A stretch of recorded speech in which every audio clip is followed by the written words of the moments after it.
Hi, this is Geetanjali. आज के इस वीडियो में हम डिस्कस करेंगे थियोरेटिकल आंसर राइटिंग हमें किस तरीके से एग्जाम में करनी है।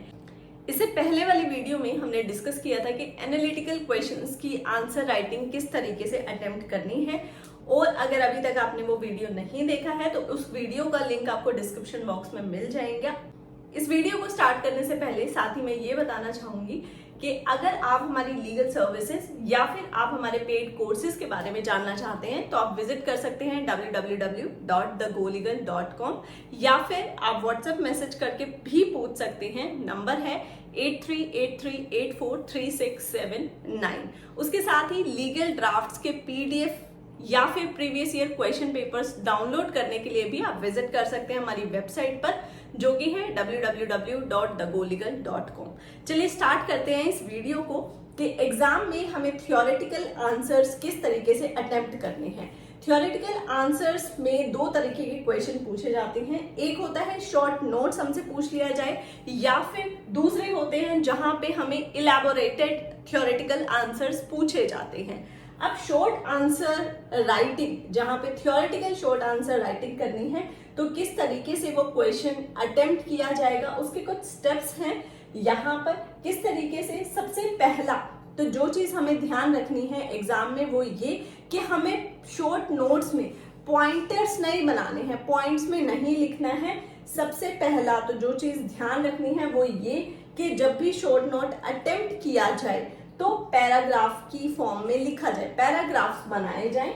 उसके साथ ही जब आप पैराग्राफ बनाएंगे तो उस आंसर को आप स्टार्ट कीजिए शॉर्ट नोट में किस चीज को पूछा गया, यानी मीनिंग से उस आंसर को स्टार्ट करना है। उसके बाद उसकी पॉलिसी, उसका ऑब्जेक्ट या फिर रिलेटेड मैगजीम्स अगर आपको पता है तो वो आप यहाँ पर मेंशन करेंगे। उसके बाद आप मेंशन करेंगे रेलेवेंट लीगल प्रोविजन किस सेक्शन में है, क्या लीगल प्रोविजन है, वो चीज आप यहाँ पर मेंशन करेंगे। जब आप लीगल प्रोविजंस मेंशन करेंगे तो उसके साथ ही अगर आपको कोई केस लॉ पता है तो उस केस लॉ को आप मेंशन करेंगे। ध्यान रखना है केस लॉ में कोई गलत साइटेशन, जैसे कि हम कॉलेजेस में करते हैं, किसी का भी नाम उठा लेते हैं X वर्सेस Y और कोई भी ईयर लिख देते हैं, तो आपको अगर आप कॉम्पिटिटिव एग्जाम दे रहे हो तो वहां पे आपको इस तरह का काम जो कि आपने कॉलेज में स्टार्टिंग ईयर्स में किया है वो यहाँ पर नहीं करना है।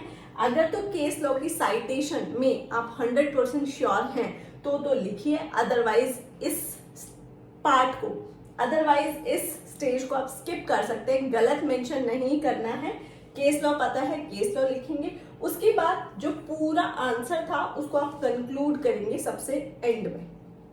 क्या था शॉर्ट नोट्स में, सबसे पहला तो पॉइंटर्स नहीं बनाने हैं, पैराग्राफ लिखना है, मीनिंग से स्टार्ट करना है, फिर पॉलिसी, ऑब्जेक्ट और मैगजीम लिखना है, रेलेवेंट लीगल प्रोविजंस लिखना है, उसके बाद फिर केस लॉ भी ऐड करने हैं और लास्ट में कंक्लूड कर देना है।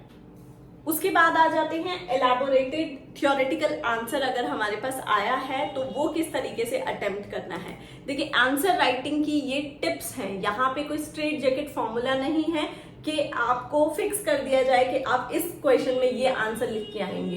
ये आपकी राइटिंग स्किल्स पर डिपेंड करता है कि आपकी राइटिंग स्किल्स कितनी अच्छी हैं। जितना ज्यादा आप प्रैक्टिस करेंगे राइटिंग स्किल्स उतनी इंप्रूव होंगी। यहाँ पे सिर्फ आपको स्टेप्स बताए गए हैं, स्टेजेस बताए गए हैं कि सबसे पहले आप क्या लिखेंगे और उसके बाद आप क्या लिखेंगे।